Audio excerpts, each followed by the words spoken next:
This is delightful. I'm so glad we came here. Feel those vibrations at Camp Video Games.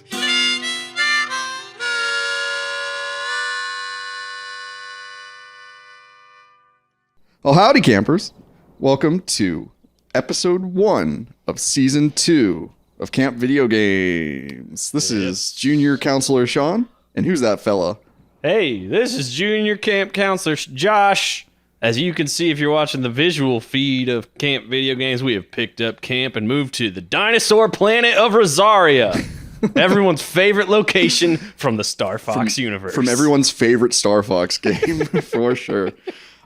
Campers, we've got a little treat today. We're talking about a fan film series, animated series, a fan-animated series, of Star Fox, and this is a Fox in Space.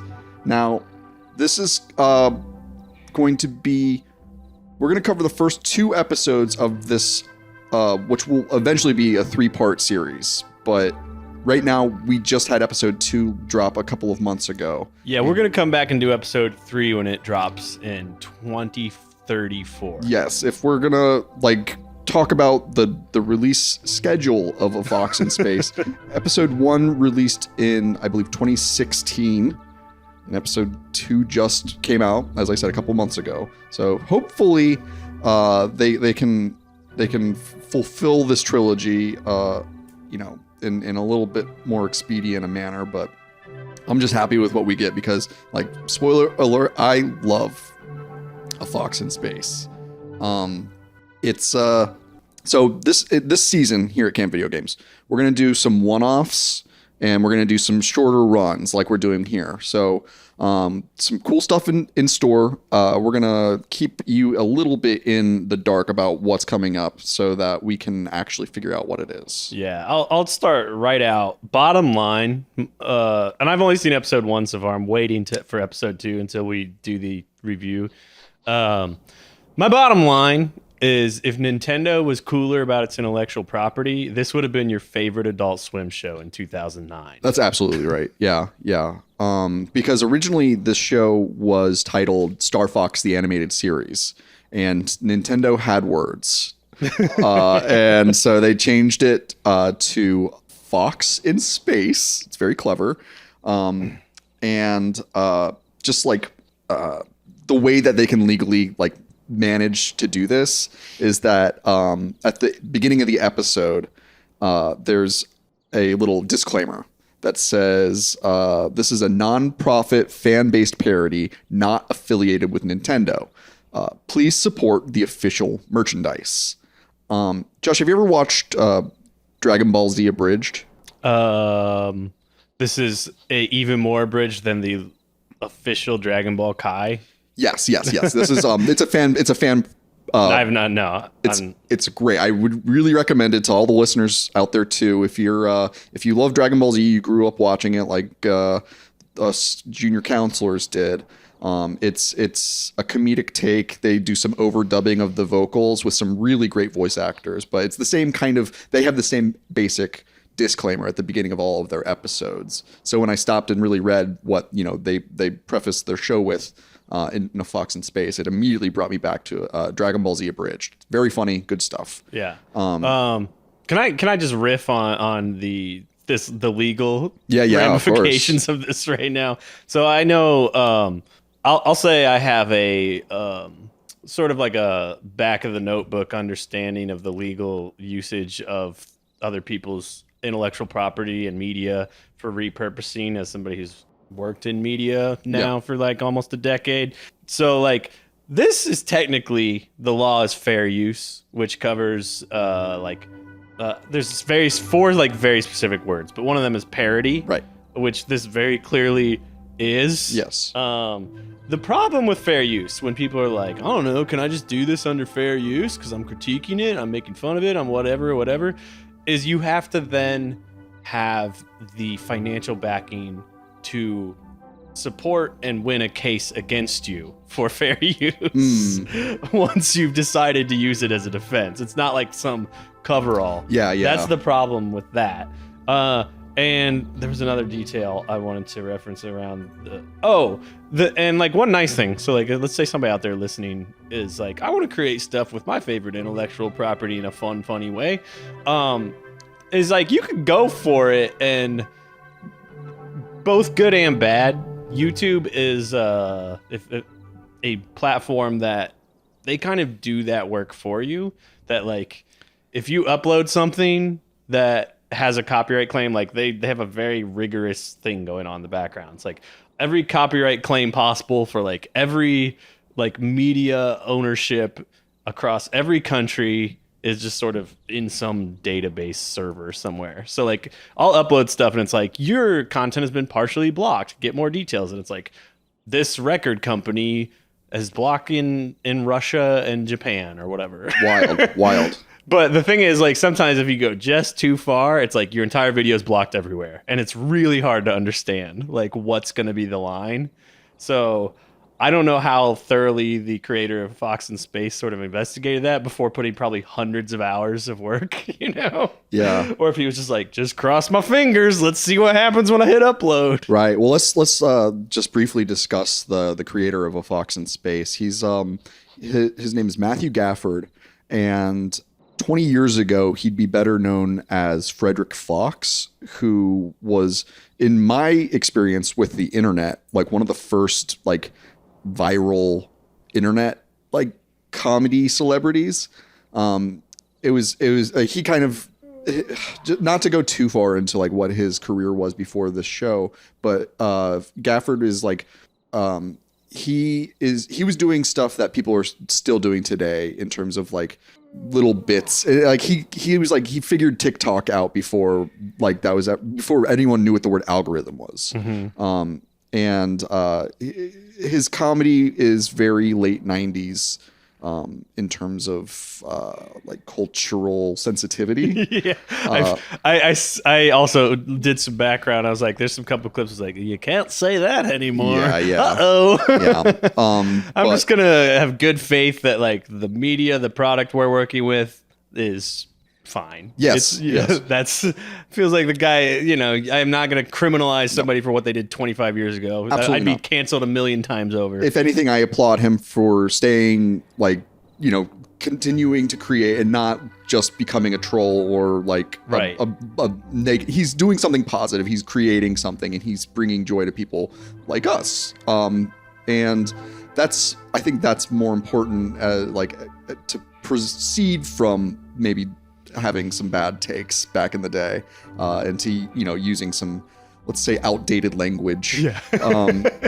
But that's completely absent from A Fox in Space. Yes. This is obviously a labor of love for Matthew Gafford. He is the director, the writer, the editor. He's the composer. He does a good chunk of the voice acting. And it's really incredible what Gafford's pulled off, and I would love to like invite him to an interview at some point if we could get him on the line. I think that'd be really great. Yeah, you're welcome anytime. Yeah, Matthew, come on in. Big fan. Honestly, join up to the campfire. I have watched A Fox in Space probably a dozen times at this point, because I, like you said earlier, like this would have been my favorite show on Adult Swim in 2009. Yeah, like I mean, shocker. Okay, the guy who started a podcast that's all about video game adaptations. I've got a soft spot for this stuff. Like, you know, we can talk a little bit more about like Star Fox as a franchise. I think we should save that for next week's episode. But if you're unfamiliar with the general premise of Star Fox, it's Star Wars for furries. Yeah, more or less. There's less of a like galactic empire and more of like a galactic gangster and his mercenaries, it seems like. Yeah, evil scientist. Andros is a mad scientist first and foremost. But so you got Star Fox, which is a team of basically X-wing pilots. They fly space jets, and they were highly inspired by Star Wars aesthetics. And but you've got Fox McCloud, you've got Slippy Toad, Peppy Hare, and Falco Lombardi. and it's appreciate the Italian representation. Yeah, I thought you would. Oh man, you're gonna love episode 2 too. Let's just say they really play up Falco's heritage. It's wonderful. So generally speaking, the story of Star Fox is pretty simple. If you were to just like summarize it, it's an evil scientist is trying to take over the Lylat system, which is collection of, it's a solar system, and he's an evil monkey. I think you're the primate expert. Does he resemble like an ape more, or it's kind of like an orangutan? Orangutan. He's got the big forehead. Yeah. I think he's probably modeled after like Dr. Zaius. Yeah. Oh, good call. Yeah.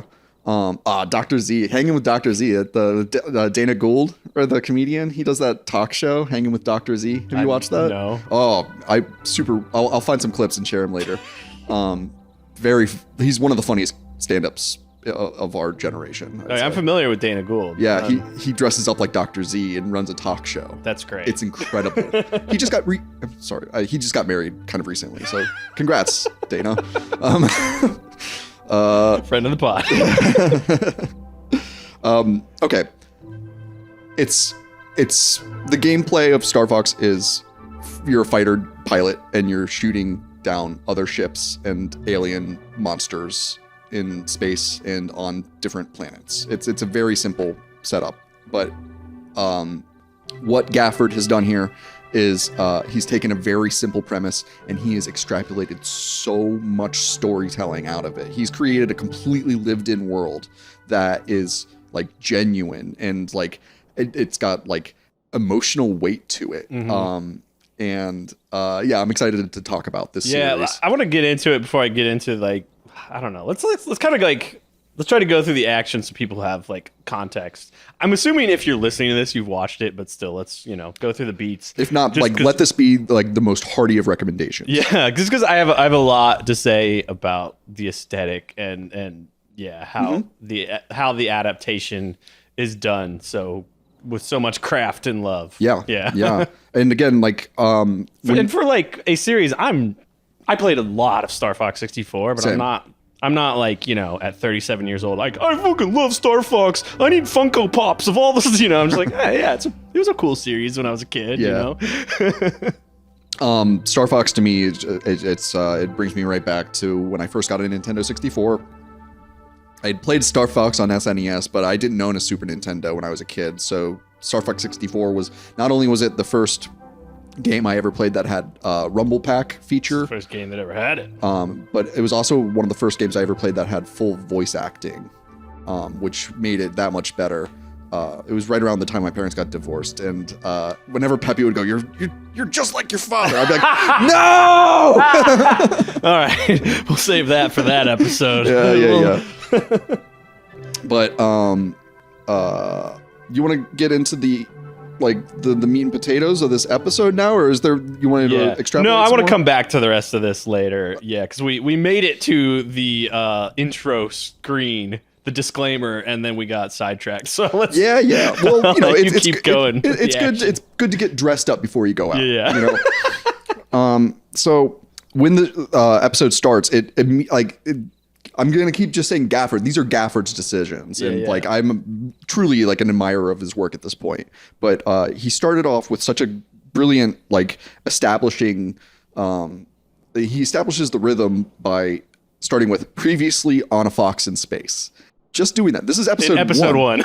By doing that, you're making the audience fill in the blanks. And by doing so, it's creating a familiarity without very much legwork on the creator side. It's brilliant. If you're a writer and you're trying to make something seem a bit more authentic, just give everybody some shared experiences in your story that they can refer to, and you've already set like some sort of boundary that helps give them some wiggle room. It's using a similar storytelling to the game itself that there was so much abstraction to the world of Star Fox, especially Star Fox 64, that we were both prime age for.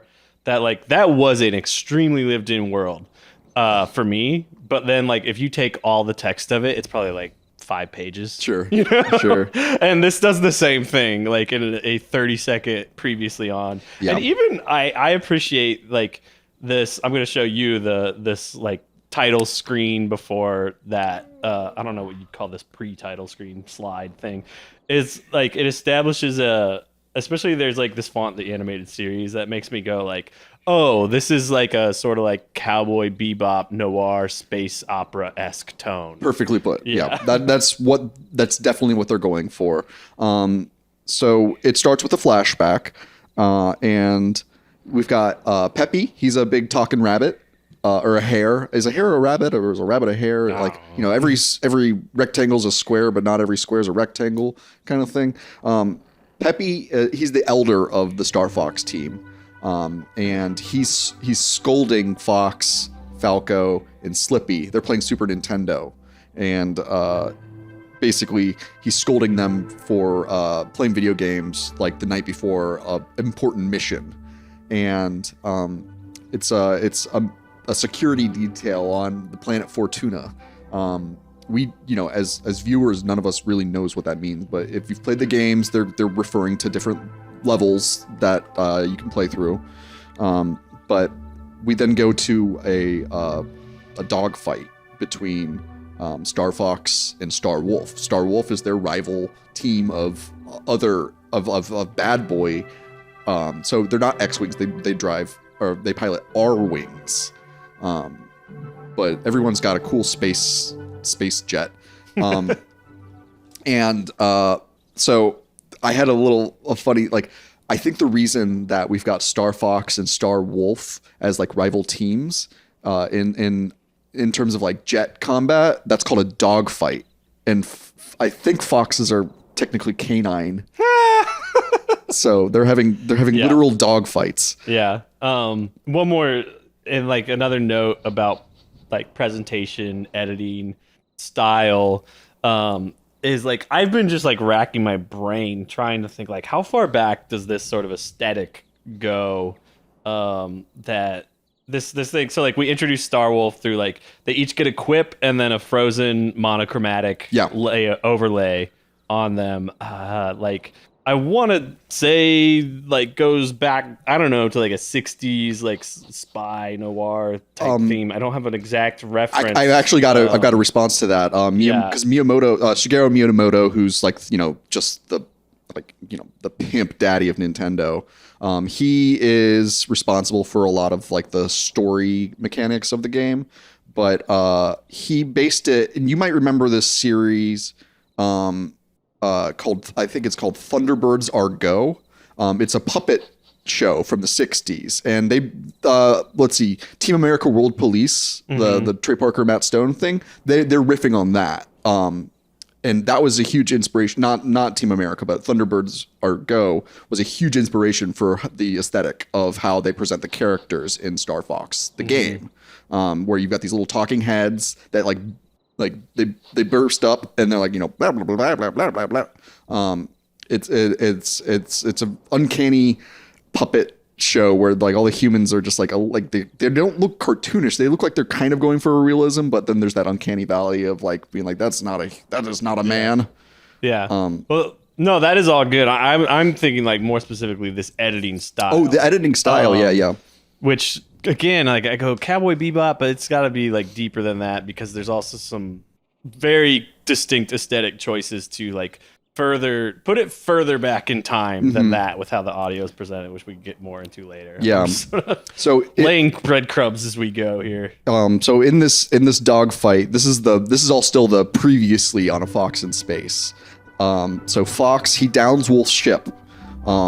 And it cuts to Wolf at a bar drinking with remaining member of Star Wolf, and they scheme to ambush Fox at a memorial on the planet Palpatine. I don't remember that planet very well, but it sounds like Palpatine, who's the Emperor from Star Wars. So I thought that might be a connection. But yeah, this is a weird little detail. Like Fox he goes to a memorial every year, and it's for a group called the Red Sevens. And like if you're looking at it on the screen, like it looks like a list of usernames, and I assume that these are like the top tier Patreon supporters of the project. Like that's my guess, at least. But we could check that later. There is a Jack Dallas McLeod, not Fox's father, James McLeod. Yeah. So I don't know if he has some lore in his head, or if this comes up in the next episode at all. But there's some connection, maybe. Yeah. Or it's just like you said, it's just Patreon. So then we get the title of the episode. It's "Don't Call Me Star Fox," so. Well, he still gets captured in the previously on too. I think that also happens before. Well, so they give the episode title. Fox is then taken prisoner by Wolf, and like he's got like a techno lizard and a techno monkey, We'll get to like my feelings on Star Wolf in a little bit, but basically, Wolf like menacingly says to Fox, he's like, "Remember me, kid? I'm your biggest fan." Gafford does the voice of Fox and Wolf and Andros, and like he's a really talented voice actor. Because I did not realize it was all the same voice actor for this, but it's very consistent in each of the performances. Then we get the intro music. This is, I think, where a lot of people like come with the Cowboy Bebop, where it's like we've got jazz and we see spaceships. So, but it's it also does again that thing of like freeze framing, monochrome, zooming. It's very stylized, and that style is very Cowboy Bebop. But I'm sure that Lupin the Third would be a pretty good reference point too. That's another good one. Yeah, I just feel like there's a root to this aesthetic that I'm not grasping. It's okay. We don't need to figure it out on mic. The theme song itself is like a Dave Brubeck inspired. It's like it sounds like Take 5, but it's actually the level select music. Dun dun dun dun dun dun dun. But they just put a little swing on it. Yeah, which I think is credited solo as the musician. Yeah, he's composed he's done so much work to do this. Yeah, which is like not a big deal in and of itself, right? But there's something about like jazz swing that to like overdub it solo like is like difficult to wrap my brain around. Just producing most music as like I do this. Yeah. We'll do like, okay, let's lay down the bass, the guitar, the synths, the whatever. Then I'll just play the drums over that and just do it all to a metronome. There's something about like capturing feel in jazz that like it takes people in a room together to do well usually. And this is like, if it's just him overdubbing on his own, it's quite impressive. Yeah. I mean, back in his Frederick Fox days, I remember he shared some videos of him playing guitar, and I think he was like leaning a little toward like rockabilly style, rockabilly type of music. But it was really, he's a talented artist in general. So, okay, now we're starting the episode like proper. After we have a very stylized that intros all the different characters. Yeah, they get their freeze frames. It's just very cool. Yeah. So Fox is now he's being detained by Andros's forces, and like they get into some like they just like scratch the surface of like some like wartime politics, where basically Fox is like claiming that he's being illegally, he's being kidnapped by an enemy force, and they're like, no, we're just doing some standard procedure stuff. Like they're just like, no, don't worry about it. Like we're not going to call General Pepper, who we don't see General Pepper in this episode. He plays a role later in the series, but General Pepper is such a good boy. He's I think he's a bloodhound. Yeah, you want to scratch him behind the ears. Yeah. Just like take his cheeks, like. But General Pepper is he's a pretty important part of the games. Just that he's like one of the only talking heads that like you see between every level. So he's just like a cute dog in like a red military uniform. But yeah, Fox he's being illegally detained. So they've taken Fox's shoes, his belt, and his shirt. So he's just got like I almost said the non-PC version of what the shirt is, but he's got an undershirt. And he's without shoes, which is like we can say progressively, it's a husband beater. Oh, thank you. It's a partner beater. Dang it, you one up me. Yes. So they say, like, Wolf explains to Fox that it's like, no, we took it because it's standard procedure. Yeah, I love the tone of this, like, whole scenario. Yeah.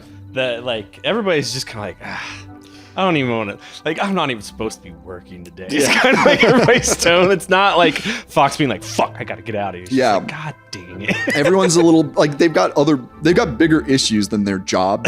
You know, like, it's a great, it's a nice change of pace from what you usually see, like, heroic and villainous characters playing, where, like, it's like their life is not like the mission. Yeah, and I think that speaks to the, like, Adult Swimness of it, is taking these characters you used to seeing and, like, oh, we're on this mission to save the world, and they're like, God, we got to go through this bullshit together. I'll say this as, like, a good little, like, soundbite. Like, if you're a fan of the Venture Brothers, you're going to love A Fox in Space. Like, I think that's that's the tonal wise is what they've done, is they've taken what is usually a very serious action oriented type of story with these stoic characters, and then they just give them some humanity and wit and humor. Yeah, which leads me to finish that thought. I love Wolf. Wolf is the most charismatic villain I've seen in a production in a while. I'm actually, like, I'm not, like, being hyperbolic. Like, they've given just this, like, drawing of a wolf, like, so much emotion, so much charm, and he's, like, a legitimately bad person. And it's like, but you're still just like, yes, get that, Fox. You love to watch him be bad. Yeah. Since you mentioned Venture Brothers, that being, like, a pretty clear parody of, like, Johnny Quest, which is, like, again, if we can get Gefford on, like, I want to ask him, like, what is the rootiest root of inspiration? Because that's as far back as my brain goes. Yeah. Johnny, like, Quest would be a good tone launching and aesthetic, point. You know. But so we from like just these little brief interactions we've had between Fox and Wolf, where, like, you know, they've got, like, an open intercom, they've got, like, an open line of communication when they're in their dogfight, right? Like, Fox is like, you know, like, back down or I'm gonna shoot you down kind of thing, and, like, their repertoire is, or their like, their back and forth is just, like, they know each other, they don't like each other. Yeah. But it's not like Fox is like, you know, no matter what, we've got to defeat Starwolf. He's just like, oh, fucking Starwolf's there. Like, they both have that sense of, like, I'm not, like, trying to have an all out, like, battle to the death with you. I'm just like so tired of dealing with your shit. Yeah. So we learn that Wolf threw out Fox's clothes, like, out of spite, like, not under orders. He actually, like, threw his the minions that were with it. He throws them. He's like, oh yeah, those guys threw him out. So good. He's just like a true villain, but, like, such a satisfying. This is character. Another, like, just amazing editing decision. It's one of, like, the first, like, truly humorous bits that we get. Yeah, is Fox Wolf telling the story of, like, it was my guys. Yeah. For some reason, and then you're watching the flashback as he's telling it. He's just smoking a cigarette, watching these guys do all the work, and when their backs are turned, he just throws Fox's clothes out. And the way he pins it on his goons, it's. That was that's when I was like, laugh out loud, I'm in. Yes. And Fox learns that Andros wants to meet him. And at this point, like, you know, all we know about Andros is that he is, like, the big bad living on the planet Venom after being he's been what's the word where he's been banned from Corneria. What's the word where they throw you out? I almost said embargoed, banished. Banished. Wait, did we skipped over one of the most important scenes, actually, or parts of the scene? We're getting there. We haven't skipped anything yet. We're going to talk about the legs. Okay, because that happens before the story about throwing the clothes out. Yeah. You've got a plan. I see. Okay, well, sorry. Take the reign. It's just we like in this encounter where Fox is talking with Wolf. Wolf's underling tells him that Andros wants to meet him. Yeah. It's just mostly that like no one wants to do that. Like they even say like Fox says about the incident on Fortuna, I was just doing my job, and Andros's minion is like, I'm doing my job. Like what's the difference? Yeah. Like we're all just doing these things. So the minion leaves. Yeah, it's a brilliant little one-liner. The way it's delivered, we're just doing our job and I'm just doing mine is the retort from the Andros guy. It's like, ain't that just life in a nutshell? Yeah, exactly. So then we get a weird, if you're not familiar with the history of Star Fox, this moment seems kind of jarring and weird, but it's just a great reference to the history where, Fox and Wolf are alone now. Fox, he's behind these force field laser bars. And on the other side, Wolf is like, okay, I waited till we're alone. That's me being nice. Can I see your legs? And like, you're like, what the fuck? Where is this going? Fox takes his pants down. I don't know if you noticed, but his underwear, on the trim of his underwear, it says docking request granted.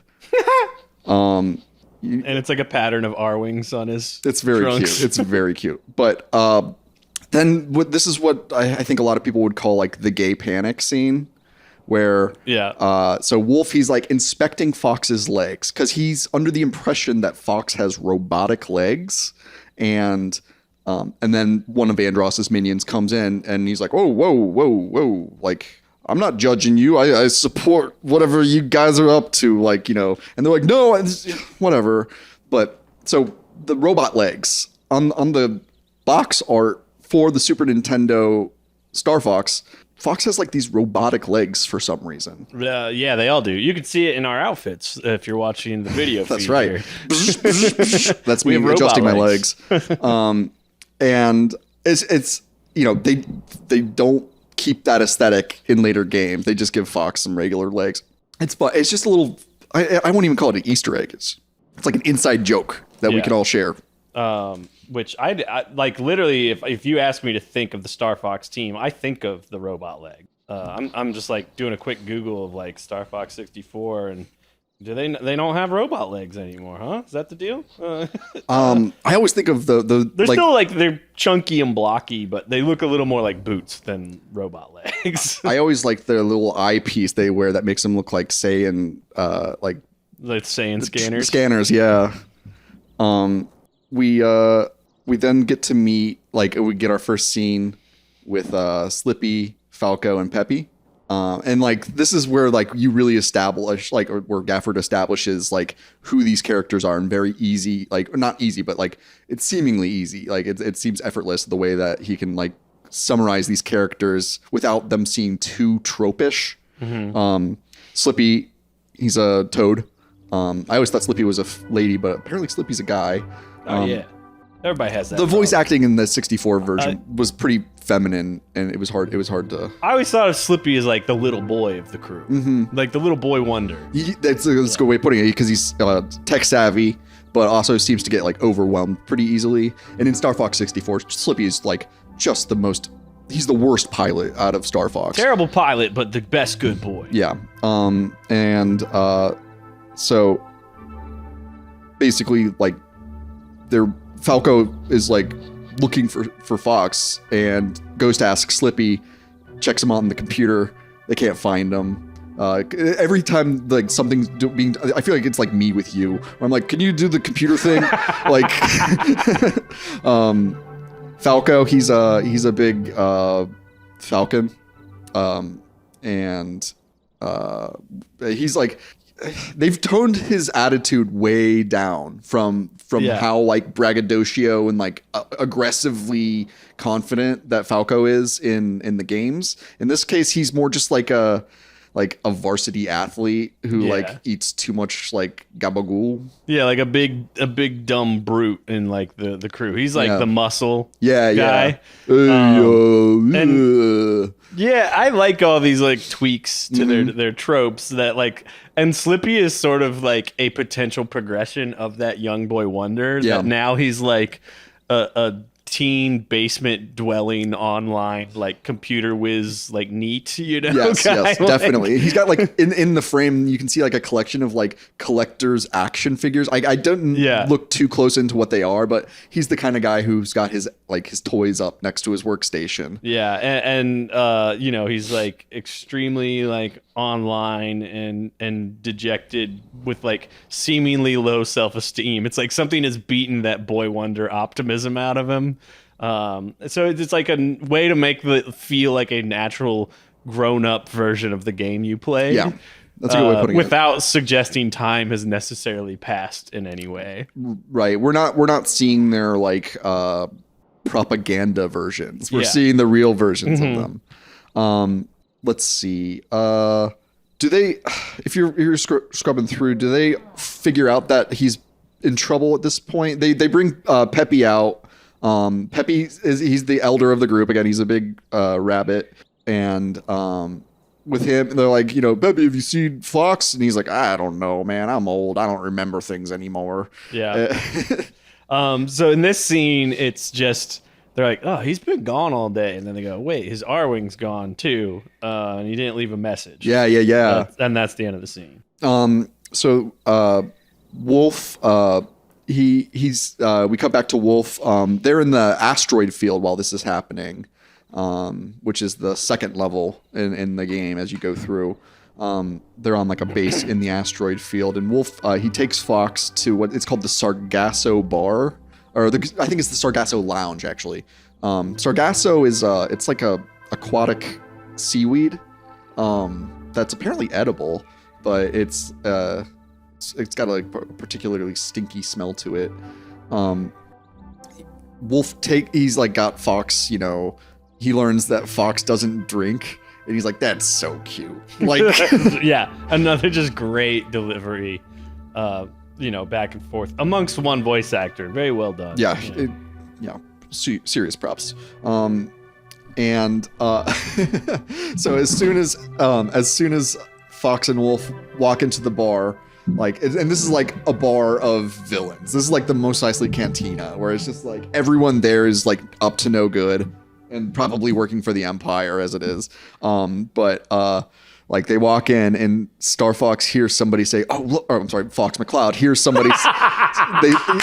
he hears somebody say, "Oh my God, it's Star Fox," and Fox has like a meltdown in public. He's like, "My name, don't call me Star Fox. That's my team's name. My name is Fox McCloud." Yeah, that's very good. And it's just like, you know, when Fox and Wolf are in the elevator right before this happens, Wolf's like, all right, don't make a scene. No one's happy to see you. Like, kind of just like, you're on thin ice, buddy. Like, just don't. And it's very fun. Like, comedy is like the first description, like, or that's the first real like apt like trait I would describe for this series as. It's like, it's a comedy first, but it really does hit a lot of like emotional points too, very, very effectively.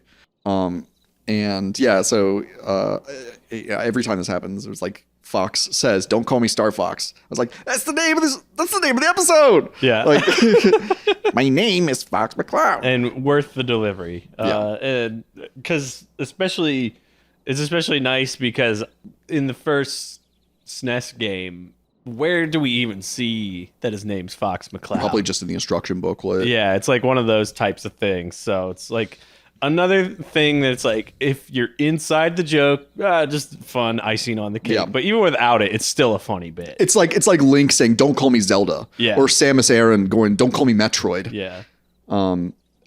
So okay, I have a theory about why Fox has had his like shoes taken and he's like kind of like stripped down. It's Die Hard. Like they're setting themselves up for Fox to have like a Die Hard scene at some point, because I'll tell you this much: you haven't watched episode 2, but that's not going to happen in episode 2.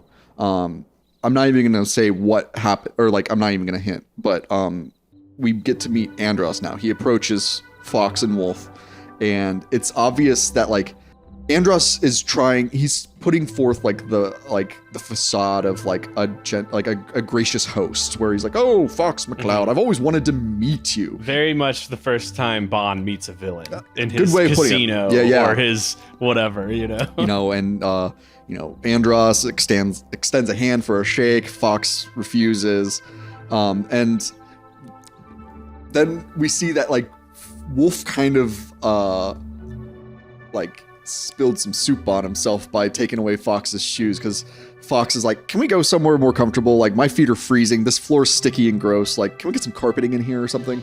And you just see like Andros is like, where are his shoes? And Wolf's like, oh, well, It's so good because like, that like Andros, he's got a bigger plan. Like, if you know the series, like Andros is a man who he as a villain can kind of take the Thanos role, where like, he had some good points. Like, he's a villain, but he's got some good points. I've played a lot of Star Fox 64, which is probably the densest storytelling of those two. I think of those two as like, that's the canon of Star Fox. Everything else, like, who fucking played that? But series, like, I've never gotten his motivations. Like, yeah, he's just an evil science weirdo. Yeah. Man, can't wait for you to watch episode 2. All right. But Andros is he's just like, he's got class, he's got guile, and he's got authority. Like, he's like, everyone is like under his thumb. Like, no one wants to piss off Andros because he's the big bad. After Peppy, Slippy, and Falco realize that Fox is his last known location was on Palpatoon at the memorial. Falco. Okay. One thing that I liked about when Falco's like getting ready to like go on the mission, Peppy is like, oh, Falco, better get your R-Wing going. Falco's like, one step ahead of you, old man. And it's just like, there's the Falco I know. Yeah. Just like, I'm faster, I'm smarter, I'm better, and I'm younger. Like, all of the like, just like, and like, this is Falco being polite to Peppy. Like, whereas that like, if he was like in the middle of like a dogfight or something, he's probably going to be way less, polite in that way. Mm-hmm. Falco is, he's got no filter. Yeah, there's also a nice bit in this scene when they're figuring out where Fox was of Peppy's, or not Peppy, Slippy. Like too many. Okay. These cute names. Yeah. Yeah. His stutter being played on, which I don't. Slow it down, Slippy. Yeah. That it's like, oh, his stutter comes out when he gets excited, which I think plays even better than like in the game. That like, yeah, he's this burnout basement dwelling, like, I don't know, coder that all of a sudden he gets excited and his stutter comes out. It's a nice, again, little evolution of the character that works really well. I think it should also be stated that like this seems they've done some like motion capture for the animation style, because everyone's like body movements are so fluid and natural seeming that like I believe that's the case, that they did a little bit of mocap, but I can't confirm because I'm not an animator. But so Falco, he's searching the wreckage on Palpatoon, and he finds Fox's jacket, and the episode just like abruptly ends. Very nice, actually. Speaking of the animation, the Falco walking, this shot's just really nice. Nice, simple little, like, I don't know, like 3 frames of motion with. I'm just kind of reviewing how it looks like they did so. I don't know. There's some kind of like weird mesh of layers of like actual mountains, and then it blends in with the drawing, and I don't know, it looks really nice, and it's framed kind of like I think of like the droids wandering through Tatooine, and like Palpatoon Tatooine, developing the like vast space. It's very nice. It's cinematic. I mean, the scene layout, the character design, everything is just really well done, and it gets even better as it progresses. But like I said before, like it has like a pretty abrupt ending where like Falco finds Fox's jacket and he's like, oh, wherever he is, I bet he's not happy, and like there's like boom, to be continued. Yeah. And like where this show had like so many different like lead ups in terms, like the intro, there's like several intros basically where it's like, are we starting? Oh nope, flashback. Are we starting? Oh nope, like montage. And like to just like end it abruptly, it's almost like manipulative where it's just like, you want more, don't you? You want to see how this happens. Like, and we've just been setting up, and we're not done, but we'll get to it later. And like, as a storyteller, that's like a great way to like really like demand, as a cliffhanger is, where like, you know, you climb the mountain, you almost fall off. Do you fall off? We'll find out next week. Yeah, always leave them wanting more. Oh yeah. I have to tell people, I've been telling, you know, I was performed a lot as a live musician, and like when you're a kid and you get to play a show, you're like, we're gonna play everything, we're gonna play all night. It's like, no, dude, no. Play. You're not Bruce Springsteen. Play less than less. you think you should. You think you should play 30 minutes? Play 20. You know, that's like with stand-up comedy too, where it's like, oh, I've got a great 10 minutes. It's like, no, do 2. Yeah, do 2 minutes. It'll be do the best 2 you got. And that's very much owned in this.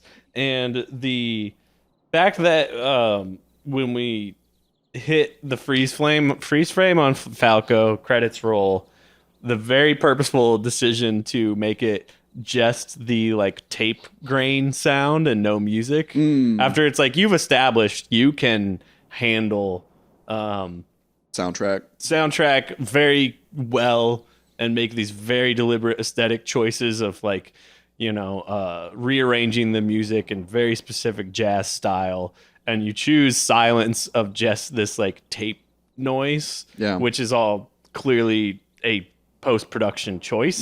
Because I've watched some of like the making of videos, like they're producing in nice digital environments, or you know, they're not recording this to tape, which is like the other aesthetic thing I kind of wanted to talk about, is that the sound design choices make it. And that's why I'm wondering, like, how far back does the core influence for this go, that you chose this very specific processing on the sound that feels like it's almost like you're in the back of a theater in like the 60s. Sure. You know? like right after the projectors finish spinning, and like you're just like, you hear maybe like the yeah, and there's like, it's not aggressive. There's a like a film tape wear filter that's layered over the whole show.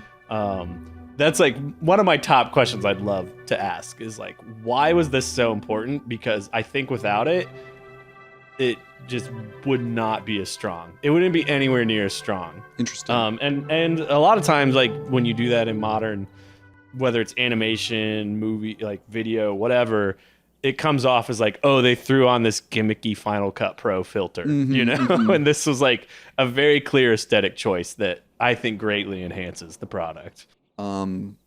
Great product in general. And like, what's the best type of product for me as a consumer? It's free. Just watch it. That's unfortunate for them because of the Nintendo, like, you know, oversight, that like, or lack of oversight in order to be a fan-based non-profit parody. It's like, I wish you could slap a price tag on this, like Fox in Space, because like I'd buy the DVD release and do all that, but you know, you can put your money where your mouth is. I mean, they've got Patreon. That's true. And then they do show the massive Patreon supporters that this early part of the project had already amassed, and boy, does it increase as we get to episode 2.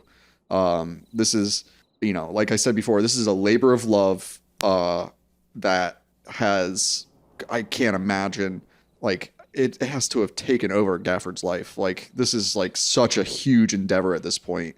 Just like, I've written like, you know, screenplays and scripts that have like gotten, you know, adapted onto like screen and stage before. And I thought that was a lot of work, just like writing the shit. But then he's also performing, you know, editing, scoring, like all of it. And it's just, it's overwhelming. I would not be able to do what this guy's doing. And I am just very impressed. And with the overall quality just being top notch in terms of fan based parody. You know, I've seen some garbage parodies before.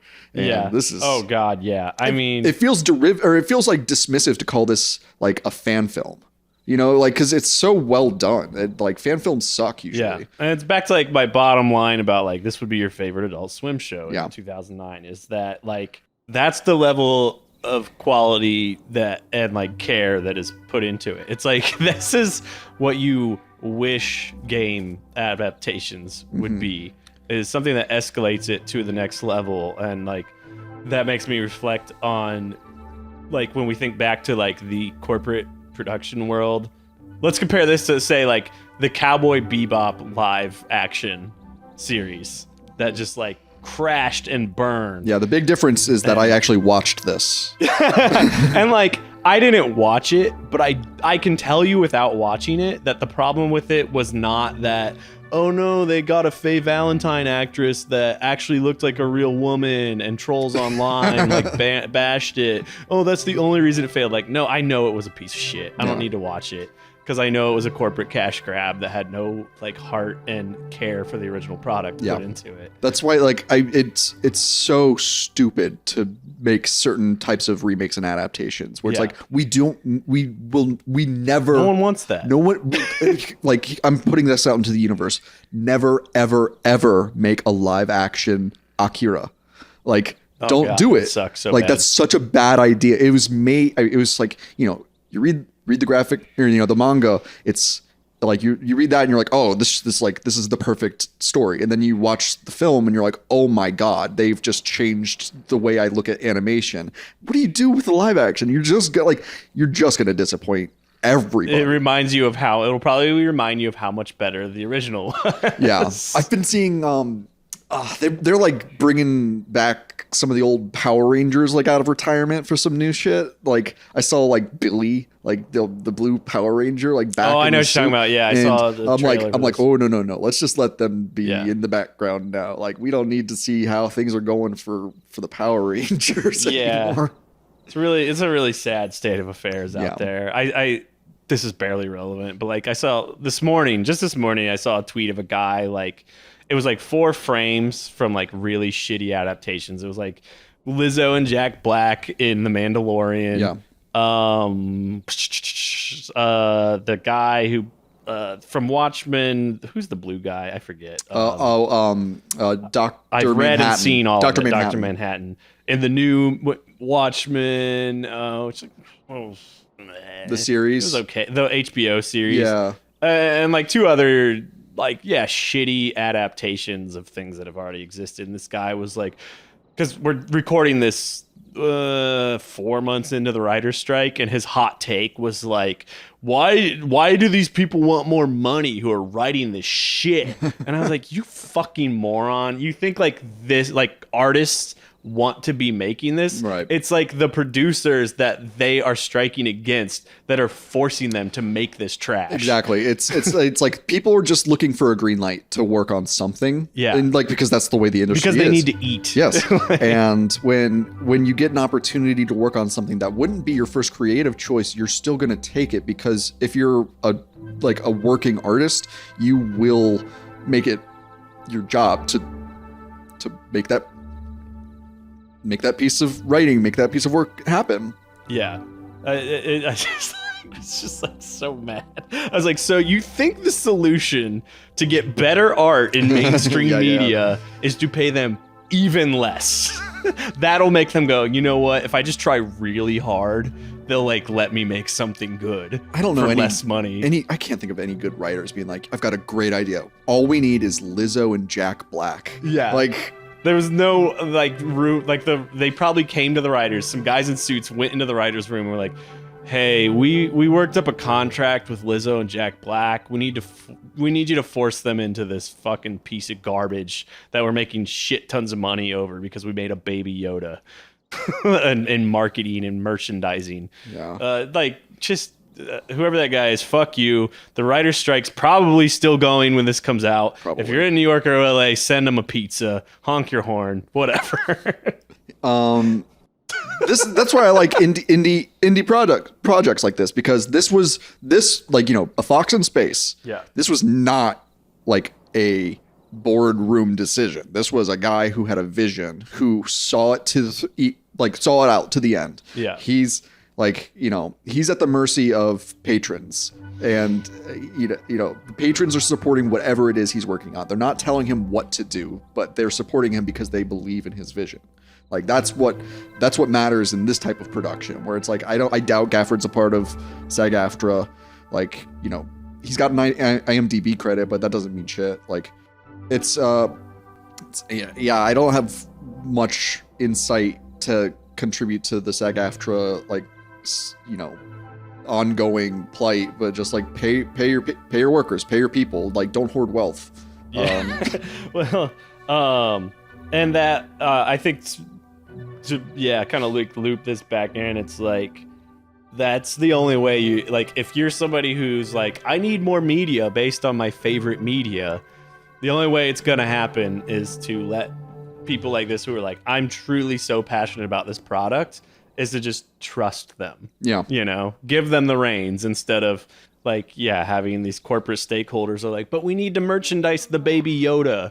You know, like, that's going to be how you get good shit. And unfortunately, it's probably going to be few and far between, because it's going to be like this one guy on his own praying his Patreon stays lucrative enough to keep working. Yeah. And like, again, it's not totally a one-man job, because there are several other voice actors, and I think, you know, other like production roles that have been filled out by other people, like continuity and that kind of you know, script, like just making sure everything's going accordingly. Mm-hmm.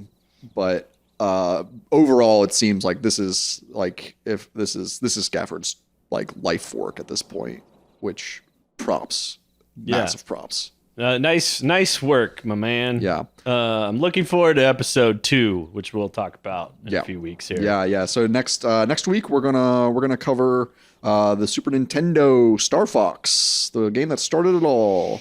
Yeah. It's a pretty interesting history behind the game that I will look at a Wikipedia article for about 5 minutes. No, I've done some fun research into it. Not firsthand research. I've just listened to other people talk about it, but it's a great game. It set the precedent for a lot of future, you know, on rails shooters. Yeah. And I've been playing through. I've still got a little bit more fighting to do with the control scheme in that game, but I'll be ready to talk about it next week. We'll get to that next week. But campers, thanks for hanging out. We are on Instagram at Camp Video Games. We have an email address, which is campvideogames@gmail.com.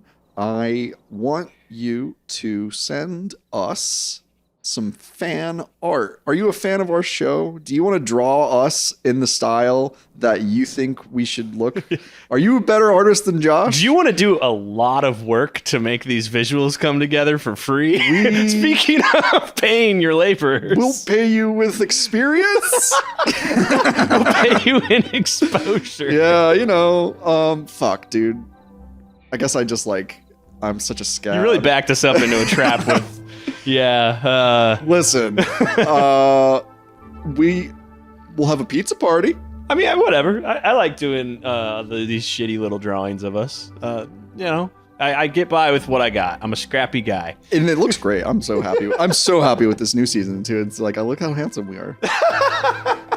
Anyway. Thanks for hanging out, campers. Join us next week for Star Fox. Oh, look out. There's a dinosaur behind you on Dinosaur Planet Rosaria. Rosario Dawson? Sure. If you'd like to write to us, send a message to campvideogames@gmail.com and follow us on Instagram at Camp Video Games. If you want to become a real happy camper, you can support Camp Video Games on Patreon. For $5 a month, you'll be granted access to even more discussions about movie-based video games, game-based movies, full-length commentaries, playthroughs, and more. Whether you sign up or not, we're glad to have you here at Camp Video Games.